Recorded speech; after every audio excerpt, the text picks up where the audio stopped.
दोस्तों, रील देखते देखते तैयारी का फील भी लेते रहिए। मामी यूनिवर्सल स्टडी को सब्सक्राइब करिए और हर रोज की सभी परीक्षा उपयोगी करंट अफेयर्स और जनरल स्टडी पढ़िए। यह रॉकेट की स्पीड से आपको सबसे आगे रखेगा। चलिए शुरू करते हैं। तरलता और शेयर बाजार का सीधा संबंध, liquidity and stock market connection. Q1, क्या यह कदम शेयर बाजार के लिए ईंधन का काम करेगा? हाँ, तरलता में वृद्धि होने से बाजार में नई पूंजी फ्रेश कैपिटल का प्रवाह बढ़ता है, जिससे बाजार में तेजी का माहौल, बुलिश सेंटिमेंट बनता है। व्याख्या: सस्ती फंडिंग के कारण विदेशी संस्थागत निवेशक FII और घरेलू निवेशक DII दोनों ही बाजार में निवेश बढ़ा सकते हैं, जिससे शेयरों की कीमतें ऊपर जाती हैं। Q2, क्या ये कदम कंपनियों की कमाई, अर्निंग्स को सीधे प्रभावित करेगा? हाँ, ब्याज दरें कम होने से कंपनियों की ऋण लागत, कॉस्ट ऑफ बोरोइंग कम हो जाती है, जिससे उनका लाभ मार्जिन, प्रॉफिट मार्जिन बढ़ता है। व्याख्या: विशेष रूप से उच्च ऋण, हाई डेट वाली कंपनियों जैसे इंफ्रास्ट्रक्चर, रियल एस्टेट को इसका सीधा लाभ मिलता है, जो उनके EPS, अर्निंग पर शेयर को बढ़ाता है। Q3, तरलता बढ़ने से बैंक स्टॉक्स पर कैसा प्रभाव पड़ता है?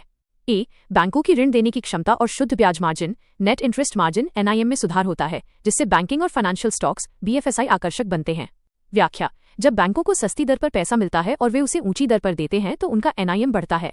Q4, निवेशकों के लिए रिस्क रिटर्न की धारणा कैसे बदलती है? सुरक्षित निवेशों जैसे बॉन्ड्स पर रिटर्न यील्ड कम होने के कारण निवेशक अधिक रिटर्न के लिए इक्विटी शेयर बाजार की ओर रुख करते हैं। व्याख्या: इसे रिस्क ऑन माहौल कहा जाता है, जहां जोखिम वाली संपत्ति, रिस्कियर एसेट्स जैसे शेयरों में निवेश बढ़ता है। Q5, क्या इससे स्मॉल कैप और मिड कैप स्टॉक्स को विशेष लाभ मिलेगा?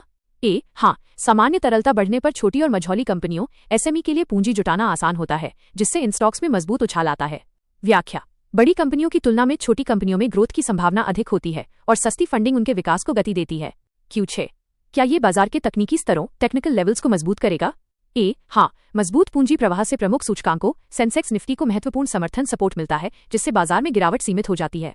व्याख्या: तरलता एक सुरक्षा जाल, सेफ्टी नेट की तरह काम करती है, जिससे बिकवाली सेलिंग होने पर भी जल्दी खरीदारी बाइंग शुरू हो जाती है।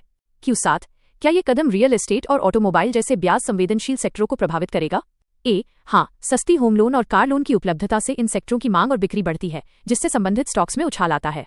व्याख्या: ये सेक्टर ब्याज दर से सीधे प्रभावित होते हैं, इसलिए दर में कमी इनके स्टॉक्स के लिए सबसे बड़ी सकारात्मक खबर है। Q8, क्या इससे डिविडेंड यील्ड वाले स्टॉक्स पर कोई असर होगा?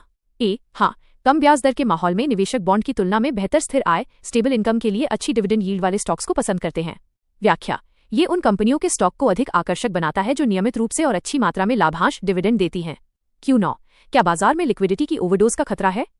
हाँ, यदि तरलता अत्यधिक और अनियंत्रित हो जाए तो ये बाजार में एसेट बबल और भविष्य में मुद्रास्फीति, इन्फ्लेशन का जोखिम पैदा कर सकती है।